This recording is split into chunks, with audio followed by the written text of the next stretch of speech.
现场展示的这几道菜，拢是日本儒林皇太子1923年来到台湾查访时所食的料理。当然，依照文献资料，只有菜名加简单的小介，并无多说，所以饭店完全用想的变出来。全设有14道菜，加上皇太子上爱八宝饭、总铺师拢有全新的创意。饭店表示，即摆因甲知识馆伫生活馆合作，就是要互民众来台南除了小食，更有机会食到昭和天皇所食的果宴。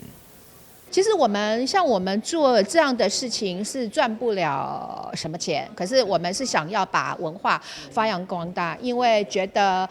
来台南市玩，不要都是永远停留在就是夜市啊、小吃啊，那其实还有不同的料理。那虽然当初皇太子在用台湾料理，他是在台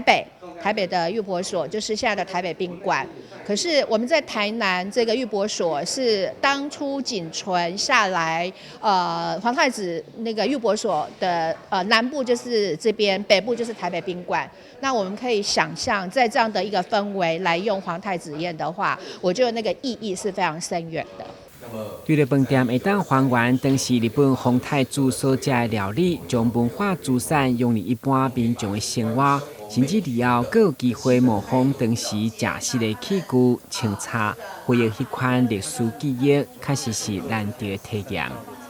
我们很开心有找到了在食的部分，我们找到1923年4月的时候，那当时的裕仁皇太子在4月23号吃的，也就他来台湾12天当中唯一吃的一餐的台湾料理，就是今天金银酒店帮助我们让它还原重现的一个